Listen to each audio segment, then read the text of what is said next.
So last week, me and Dee had a conversation about who had the toughest division in the NFL, which sparked a short conversation about how you would rank it where it's fair to all parties, but also justify without personal emotions getting in the way. So we decided on an NBA style playoff bracket, placing which division had the most wins first, second, third, and so on. So to kick things off, here's the seeding. AFC North at number one with 43 wins. NFC West at number two with 35 wins. NFC North also had 35 wins. So to clear up the in between, I did whichever top team in that division beat the other top team. The 49ers beat the Lions in the conference championship, allowing them to be at the number two seed. NFC North had 35 wins. AFC South had 34 wins. AFC East had 33 wins. NFC East also had 33 wins. And that was another one where two teams collided. The Bills beat the Cowboys. It was actually a blowout. It was like 31-10. So the AFC East got the fifth seed, sixth seed NFC East. AFC West got the seventh seed at 32 wins, and the NFC South bottomed out with 27 wins. So from my personal ranking, so everything stays clear. I did quarterback, offense, defense as my top three parameters for who would win in the team-to-team battle. First seed versus the eighth seed, AFC North versus NFC South. AFC North got the Ravens, Browns, Steelers, Bengals versus the Bucs, then Falcons, Panthers. Now, it makes it short and sweet. The worst team in the AFC North, which is the Bengals, will be the best team in the NFC South. So I don't feel like we need to spend too much time on which team is better or which division is better in that regard. So I put them as the first seed and kept them there and moved them on. Well, firstly, I was gonna say my ranking of it is different because I didn't look at it as a battle. I looked at it as strictly going into the season, the toughest division. It's like just inside that division, And if I had to rank the toughness, which one would just end up being tougher? That's how I found who would, win each round. And then that first round, I am in full agreement. It was, simple. It's the AFC North. This is probably where things get a little tricky. But the second seed versus the seventh seed, which would be the NFC West versus the AFC West, which is the 49ers, Rams, Seahawks, Cardinals versus the Chiefs, Raiders, Broncos, Chargers. So for me to take it team by team, I would say the 49ers versus the Chiefs, in my opinion. I put the Chiefs over the 49ers, and here's why. Mahomes is a far better quarterback than Brock Purdy. However, the overall offense in San Francisco is much better than the Chiefs. You got Kittle, Debo, Ayuk, and McCaffrey. However, the defense, though, is too close to call, so I'll give the nod to the Super Bowl champs. The Raiders versus the Rams, I had the Rams taking that one. Stafford is a far better quarterback than any Raiders QB over the past decade. Offensively, the Rams are also a powerhouse compared to the Raiders. Last season, putting up 23 points per game. I'll give the nod to the Rams. And that criteria is automatically to, whoever gets to two in that criteria, quarterback, offense, defense, gets the nod. So offensively and quarterback, the Rams are a better matchup. I hit this right here. This one team, these two teams that completely set the stage for everything that was to come in my bracket. The Broncos versus the Seahawks. Now, at first, I'm going to be completely honest with you. I thought Seahawks having 9 wins, Broncos having 8 wins, and everything else being so close. There's really no need to justify it. The Seahawks should overmatch the Broncos, which will leave the Chargers overmatching the Cardinals, which will make it a 2-2 split. But that's not what happened. Although the Seahawks finished with a better record of 9-8, while the Broncos went 8-9, the Broncos had a tougher schedule and managed to go 3-4 against playoff teams, while the Seahawks went 1-6 against playoff teams. I'll argue Russell is a better quarterback, although based on 2023, it's a bit iffy between those two, Geno Smith and Russell Wilson. So because of that, I boiled it completely down to who did better against the playoff teams they played against in the regular season. They both played 7 teams. One went 1-6, one went 3-4. Not to mention as well, the Seahawks got completely smacked by everybody in their division. The 49ers, the Rams, they wasn't even close. But the Broncos actually split with the Chiefs, which is amazing given all of what was going on last year with the Broncos. I'll give that nod to the Broncos. And that one, I had the AFC West. Just looking at the division in itself is how I graded it. So looking at the division in itself, the Cardinals, Rams, 49ers, Seahawks, and the Broncos, Chiefs, Raiders, Chargers. So you got to be honest with yourself, right? The Rams and the 49ers and the Seahawks are all playoff teams. I don't think the Seahawks made it last year, but they made it the year before, and they only fell one game short to last year. So they're a playoff contention team. The Cardinals, I believe, have a top 10 quarterback, just have a bad everything else. So that makes it a respectable division. Now, the Broncos, Bo Nix, Sean Payton, the Chiefs, you already know. The Raiders, okay, that's the odd man out. And then the Chargers, you got John Harbaugh and Herbert. Yeah. So just being realistic, regardless of wins from the previous season, what division, if I was a starting QB and I had to go pick my division, where do I want to go? I'm gonna just be completely honest with you, where the scale tipped for me was, if we're talking about what's the hardest division, then you have to go to AFC West, actually, because that has the hardest opponent. You have to beat the Chiefs. Yeah, at the end of the day, you have to beat the Chiefs. I got faith that the Rams have a better opportunity at beating, because I think 49ers had 11 wins last year, right? Patrick Mahomes religiously wins 13 or 14 games and sits the last one, like every year, right? So at the end of the day, knowing and then it's division dominance too. The Chiefs, I mean, the entire time Mahomes has been the starting quarterback, the Chiefs has an immaculate record versus that division. They rarely have ever lost to any of those three teams, and two of those other three teams just brought on Hall of Fame coaches, right? And two of those three teams also have, some pretty good quarterback play, right? Yes, yeah. So, I mean, we're hoping on the Bo Nix end, but we know Justin Herbert should work with John Harbaugh.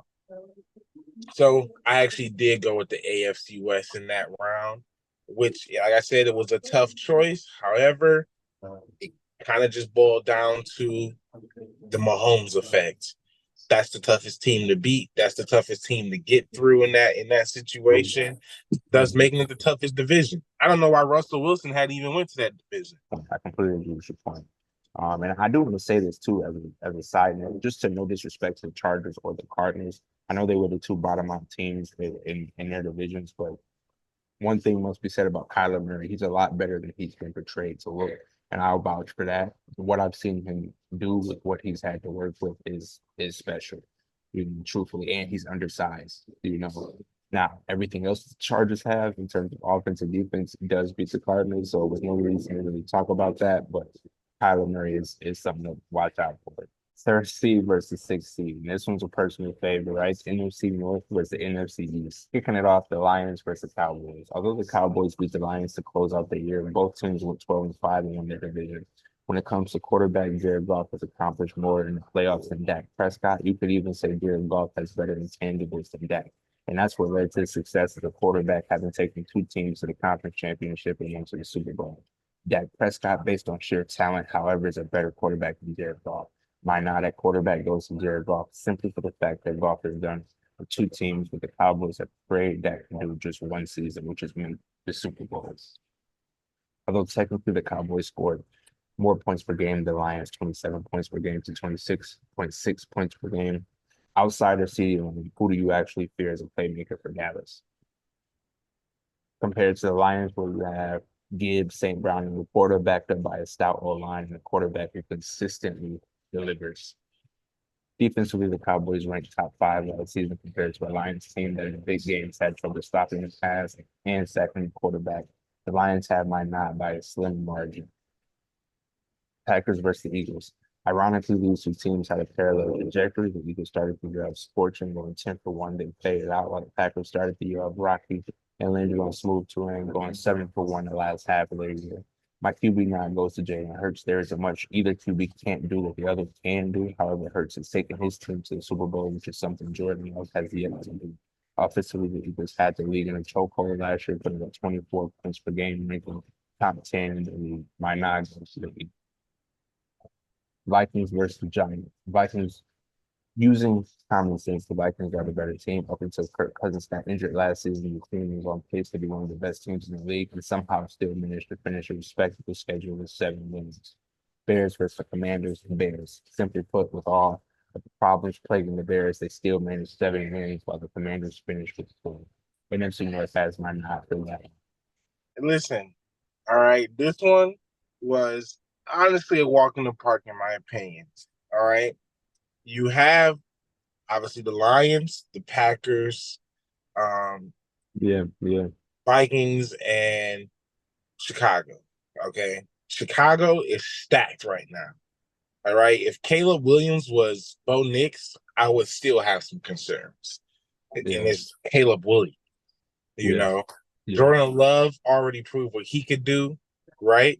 He showed it that second half of last year, finishing all the way up into the playoffs and having a hardly fought game that could have ended up, him versus the Lions in the big game.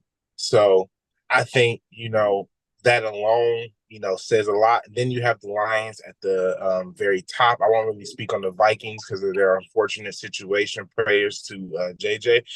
But as far as the Lions go, we know what they are. Their dominance. Now, the NFC East, you gotta think about, okay, now you got the Cowboys, who, if we're being honest, what division? Because like I said, I'm going off my grading scale of, if I'm a starting QB hitting the league, right? What division do I not want to be in? Because the division I want to be in is the NFC South. Let me go take over the Bucks, and you know what I'm saying, whatever. Yeah. But so I'm looking at this division, and it's like, do I think I could be on the Vikings and beat Chicago, Packers, Lions? Or do I think I could be on the Commanders and beat the Giants, Philly, and Dallas? Right? I see what you mean. So this is where, unfortunately, I went a different way than like where my heart, because I had to really think objectively, because I'm a Lions fan. So it's easy for me to just say the NFC North, right? However, there is no dominance in the NFC North. There's no Aaron Rodgers. The Lions only got it for a year, even though the previous year they did have the best record in division-wise, division games. They just didn't have a better record overall in the division. But so they've only had, really, you could say, 1.5 year of some dominance within their division over those teams versus, but then you could say with the, NFC East, hey, it's been a new leader every year for 30 straight years, Right. But in the same sense, that does kind of speak to their dominance, because it's 3 marquee franchises. It's 3 franchises that have brought rings and brought notoriety to this league, right? True. And then you look at the quarterbacks, the quarterback coach combos, right? Yeah. I look at Dak and McCarthy.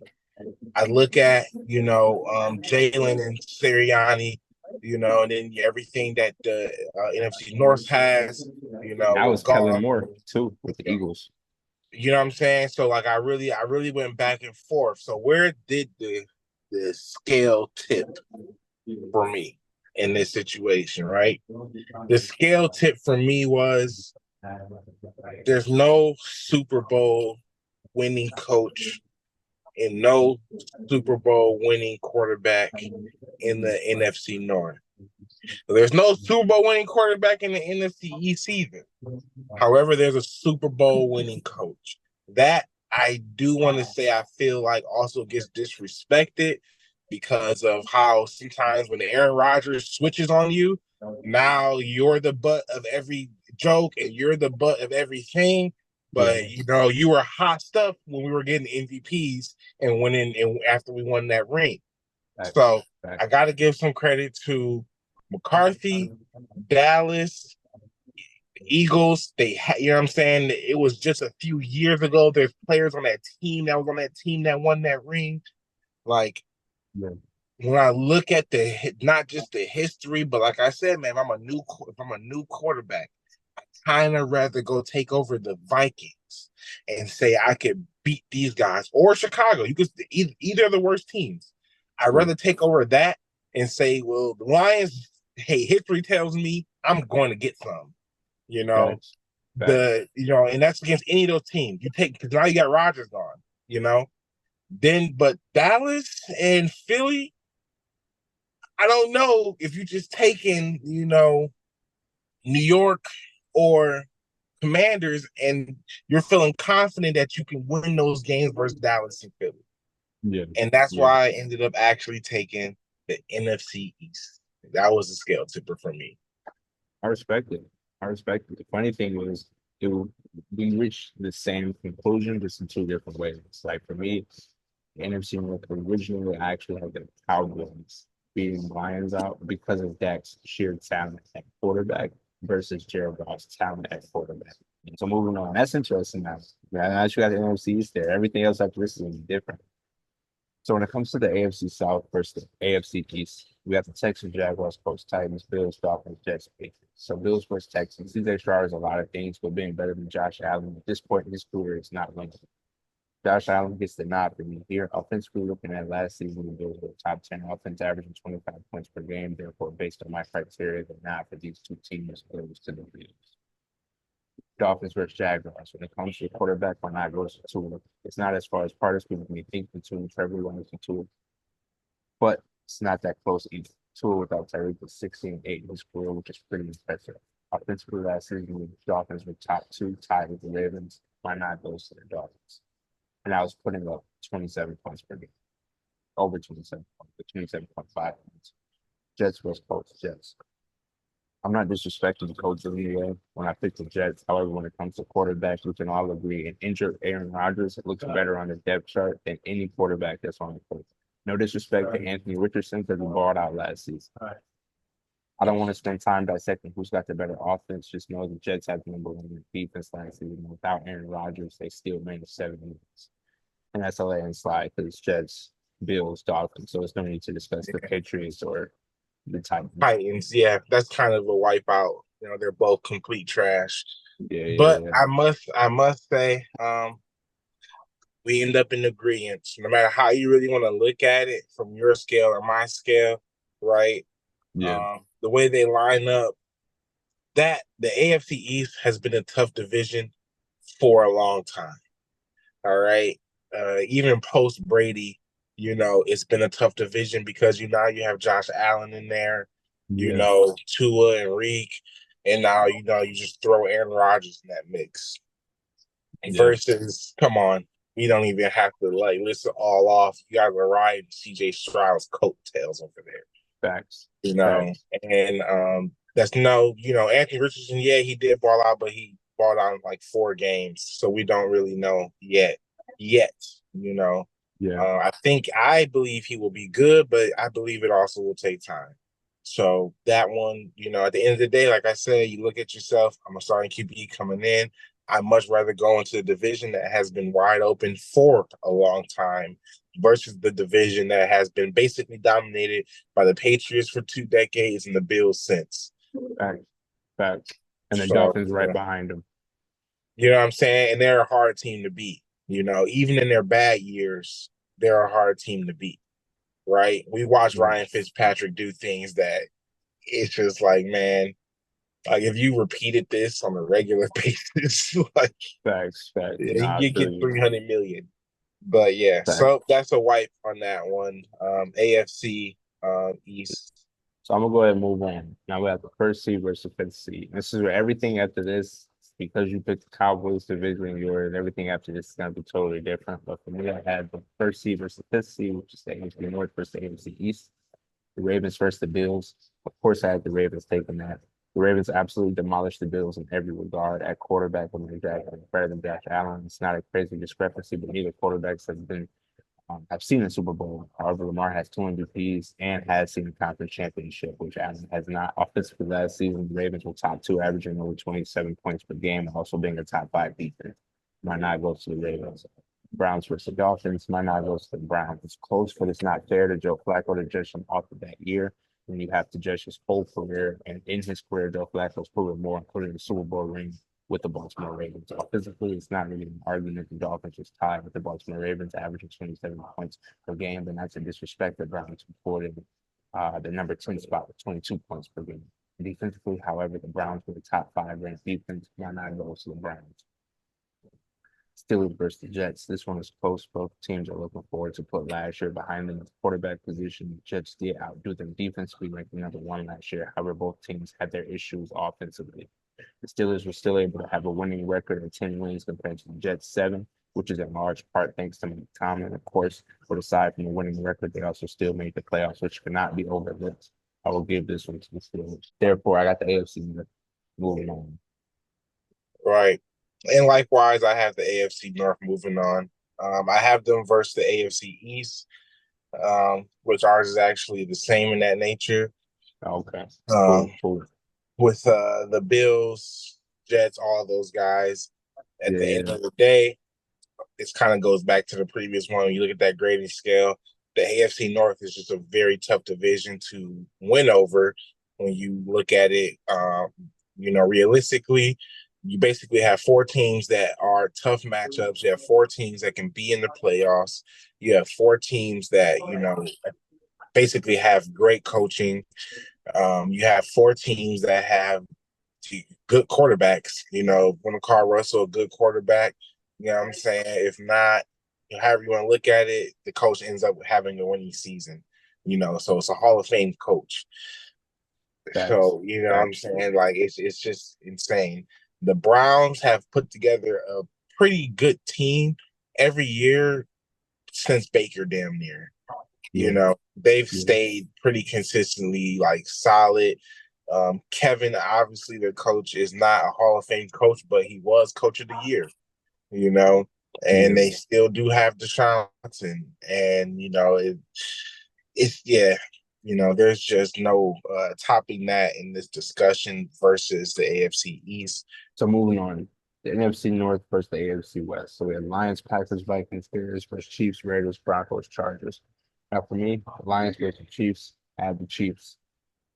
Other than Lions' best Chiefs in their season opening, no argument can be made that Patrick Mahomes is a better quarterback than Jared Goff. With that said, the Lions offensively were top five, averaging 26 points per game last season. And although that gives them the nod there, the Chiefs had no reason to score over 20 points per game because their defense held everyone to an average of 17 points, which cannot be said for the Lions. The Chiefs had my nod. Packers versus Raiders. Packers. At the quarterback position, Jordan Love takes the crown, not arguably. While the Raiders had the better defense, the Packers had the better offense, giving them a 2-1 on my criteria, forcing me to give the nods to the Packers. The Vikings versus the Broncos. I had the Broncos.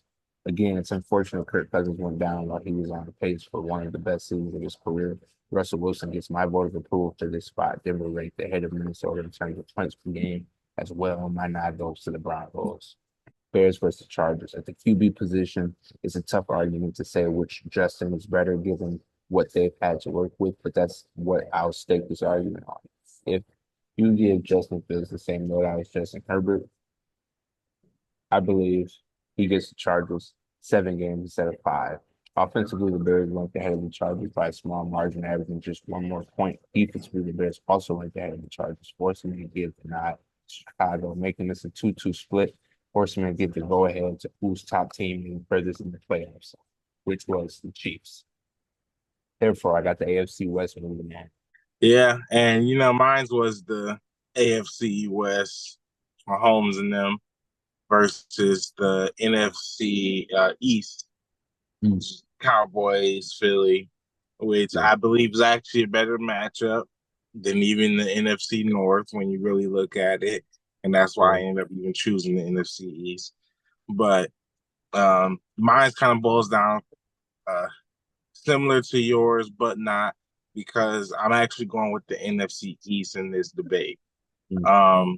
In this round, it was, tough, obviously, because you could, tip the scale with Mahomes and the Chiefs, but once again, like I said, if you're a QB coming in, Mahomes and the Chiefs is one team, right? Yeah. When you have to beat Philly and Dallas, like I think we forget how good Philly and Dallas have been. And if give the Giants a good quarterback, and then they're right back in that mix too. So They're 8-8. but but those division games get real, because I'm thinking about division games, right? Yeah. Like, Yeah. like not your other, like those division games and how those go is the reason why the NFC East has rotated its top dog, year after year, because those division, it comes down to those games, Yeah. and 1 and 2 tends to be 1 and 2 though, right? Facts. It's been either Eagles or Dallas for a minute, right? Yeah. It was like a year of the Commanders, but other than that, it's been the Eagles or Dallas. Yeah. So, ultimately, you gotta, like I said, man, like, hey, like like Raiders, right? Raiders Mhm. got one on Chiefs last year, with a rookie QB, Aiden O'Connell, who didn't Mhm. even get the starting job back. He lost it to Gardner Minshew. Yeah. So, Yeah. what I'm Yeah. saying? Like, I'm just saying, like, because it's still football. At the end of the day, we could come out here and get this win, and it could have been our pure luck. Facts. When you just have to. If we have a good year and we just split with the Chiefs, you can win a division. We Yeah. have to have a really good year. Don't get me wrong. However, you got to kind of have a phenomenal year to run it up in the NFC East, right? True. Because like, I don't know how Philly does it, but they keep that squad right? Yeah. Whether your quarterback is Carson Wentz, Donovan McNabb, Michael Vick, Yeah. Jalen Yeah. Hurts, like, go down the list. You know what I'm saying? They keep it relevant and they keep it good, right? Facts. Dallas from Romo right into Dak. You know what I'm saying? You're looking at basically 2 decades of success right there. Where, what I'm saying, they've been winning a lot. Yes, not in the playoffs, but we're not talking about the playoffs. We're talking about winning the division, the hardest division to win, Yeah. right? Yeah. So I actually would go with the NFC East, because I believe coming in, that's a tougher division to win. You have two giants, historic giants, and then you have Facts. one generational player. Don't get me wrong, Mahomes is a generational player, but he could be hurt. Mahomes could get hurt, and you don't even have to worry about him that 1 year, Yeah. right? Yeah. Anything can happen, right? But you just have two things to worry about in the NFC East, two very big ones, Yeah. right? And so that makes my final round the NFC East versus the AFC North. And your Yeah. final round, the AFC North versus the AFC West. Absolutely. Absolutely. And I agree with your point. I believe if I had the NFC East getting past the NFC North, I would have for sure had the same, or if not a similar outcome. You know what I mean? In that round. Especially when you look at how top heavy the Cowboys and the Eagles are. You know, like you said, Yeah. it's Because consistently one even and even two. by your metric, okay, yeah, the Chiefs, you could say they beat Dallas, which would be close, but they Yeah. beat Dallas, right? But Yeah. it's basically a wipe the rest of the way. For If we sure. just being honest, For sure. you know. So yeah, that's that. That's why I ended up with the NFC East, as deep as they are in this bracket. For sure. I want to tell you guys about a couple of people we really rock with. Number one, Rueblur, a social media app that appreciates you, and it's also Black owned. This app is all about you. You can customize your feed so you can only see what you want to see when you open the app. You also get a chance to enjoy a safe environment where racism, harassment, hate speech, bullying isn't tolerated, and you can enjoy a fun, creative, mannered, respectful discourse. And to be honest with you guys, since using this app, I've cut down my social media usage on other apps completely in half. I like to say this app is similar to Instagram and YouTube had a perfect baby where everything you loved was in it, and everything you hated was out of it. So guys, check out Rueblur, a social media app that appreciates you. Number 2, Excess Sports Nutrition. Guys, crack the seal on one of their many flavors and keep winning. And rightfully so. For me, it came down to the Cowboys versus the Lions. I originally had the Cowboys only because of Dak's sheer talent at quarterback based on my metric. That all shifted when I looked at Jared Goff's career versus Dak's career and what each team actually wants out of their quarterback and what each quarterback delivered to their team. So I'd say the AFC North versus the AFC West, Ravens, Browns, Steelers, Bengals, Chiefs, Raiders, Broncos, Chargers. Ravens versus the Chiefs. I had the Chiefs taking this one. And this one was actually very, very close. Undeniable, the quarterback for this round goes to Patrick Mahomes. Everything after that goes to the Ravens. Offensively averaging almost a league best at 27 points per game. Defensively, however, they were neck and neck. And that's why I had the Chiefs coming out on top for this one. They both held teams to 17 points and under per game. Therefore, the nine must go to when they played each other in the conference championship for the Chiefs took the crown. Browns versus the Raiders.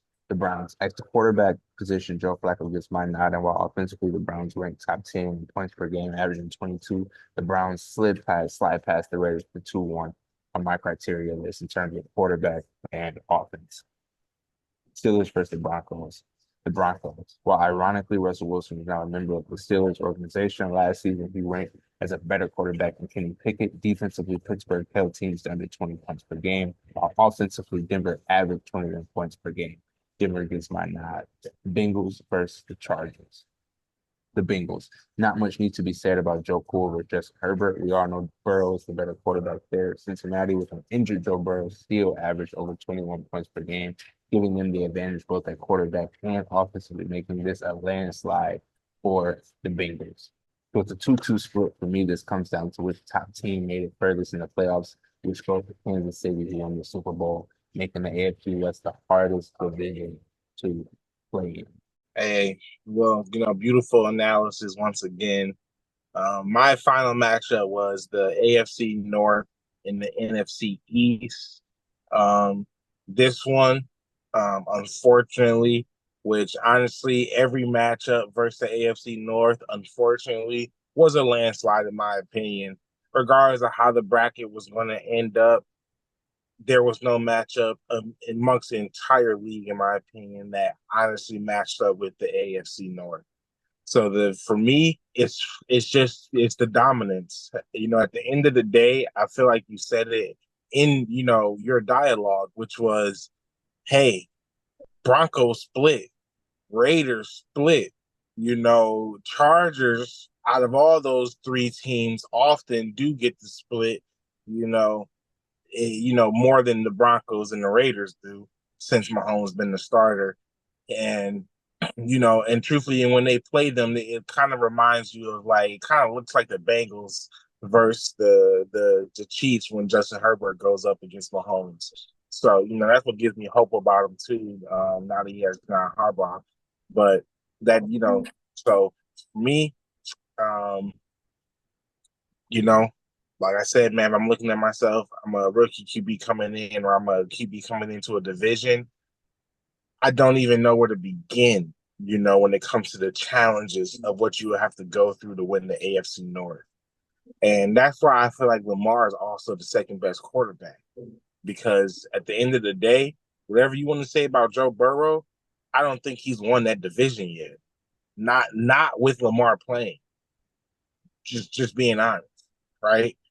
Like he has not been able to really beat Lamar. I get it. You could beat Mahomes, but then you really can't beat Lamar, So it's like just trying this love triangle they got going on, what I'm saying? So that's what makes that debate a little bit more of a debate in my eyes, when it comes to those QBs. But like I said, man, when you look at that division, where what I'm saying? Okay, who was the worst team last year? The Bengals. The Bengals, right? So you can't even think of a QB coming in. There's Joe Burrow there. right? So let's say he goes back to 2. Like, I struggle ranking that division. Like, I genuinely struggle ranking that division. Like, I'm going to go Baltimore 1, right? If Joe Burrow's playing, I'm going to go Bengals 2, and both in the playoffs, right? Now, your best hope is to be 3rd and get a wild card slot out of that division. That's your best hope. Because as long as Lamar and Burrow are playing, you're not winning that division. Not with the Steelers or Browns as your roster, right? And those are good rosters. You put the Browns in half of these other divisions, they win it. You put the Steelers in half of these other divisions, they win it. You put them in their division that they're in, they can't crack it. They can't crack it. They have to fight. They have to have bloodbaths to get to 10 wins. Facts. To 10 wins, right? And that division had like a landslide the most wins because you had 2 10-win teams plus a 14-win team. And then you still had a Bengals team, the Bengals. So it's just purely insane, which I believe the Bengals won 7 or 8 games. So it's just purely insane to even, like, in my opinion, line up any other division and say they're better. Even the Mahomes, you know, like, okay, like, even the way that you ranked them, in my eyes, even when I line those up, it's a landslide because the only matchup you get is Mahomes versus Lamar. After that, you know what I'm saying? Really, wins wise, versus playoff teams wise, defense, scoring, like however you want to look at it, you know, it's a landslide, you know, in my eyes, right? So that's why at the end of the day, I had the AFC North finishing out on top. That would be the last division that, like, as a player, that I want to go into, you know, and because it's a bracket style. Yeah, I was gonna say, like, because it was bracket style, the NFC East wasn't even like my second place. That's just how the matchups ended up lining up. But there was no one to beat the AFC North, in my opinion. Yeah. That's why I was glad we did it bracket style. I wanted to do it right where it was fair to all parties. You know, because if you put the wrong division against the wrong division, like the Colts, Texans, whatever, when they'll end up going against like the NFC South. You know, and it's like, well, that's a landslide judging by the Colts versus the Saints. Yeah. Panthers had 2 wins, you know, so it's not fair if you know. So I'm glad we did what we did. I think it's fair to all parties. To your point, by the way, I don't think I heard you mention the Browns at all either. You know, you mentioned the Steelers and the Bengals. Last year, the Browns actually were number 2 in that division. If you want to just talk about how with 10, I said you had 2 teams with 10 wins and 1 with 14. The Browns actually had 11. Browns had 11 wins, you know. So nothing can be understated about what that division has as a whole. And to make it fair to all parties is why I went quarterback, offense, defense, you know, because sometimes things can be lost in the shuffle. Where, again, thinking about the Steelers and the Bengals in terms of how last year played out versus another division where things played out just a little bit better, just on how you view the Steelers or the Bengals and your perception, you'll put them above anybody they go against, which might not be fair if they happen to go up against a team, for example, Ravens, Chiefs, or Steelers, Broncos, where the Steelers and Broncos was a lot closer than people thought based on quarterback, offense, defense. You're talking about a couple more points per game and a couple less points per game on defense. But who's got the better quarterback? But it can't be understated the way the season played out, you know, which would give the Broncos, based on 2023, the advantage that it did in my bracket. And that's the only reason why that division, and because of that 2-2 split, and that's also, too, a little bit what I mean when, like, a certain division isn't top heavy, where it's like, the Chiefs are for sure beating anybody they go up against. But after that, it gets a little bit tricky in terms of who's going up against who. Because we got the Broncos going up against the Steelers. Now in that ranking, you know, that division is now a 2-2 split automatically. The Chiefs is beating whoever they beat. So as long as somebody else in the division beats somebody else, who makes it furthest in the playoffs? Like you said before, to your point, the Chiefs. right? In the sense of, yeah, you said Lamar beats, Burrow, but hasn't beaten Mahomes, and Burrow beats Mahomes, but can't beat Lamar and Josh Allen. You might as well throw him in that mix. He can beat Lamar, but might lose to Burrow, might lose to Mahomes. Well, what does lose to Mahomes might lose to Burrow. I feel as though where our grading system differs, I definitely focused on where the teams currently are and what they currently have moving into the new season. And, you point out a lot of things that, related to 2023. Ultimately, I feel as though that was two very, well, put together breakdowns. But before we leave, you know who I got in the Super Bowl. All right. Always. Till next time, bro.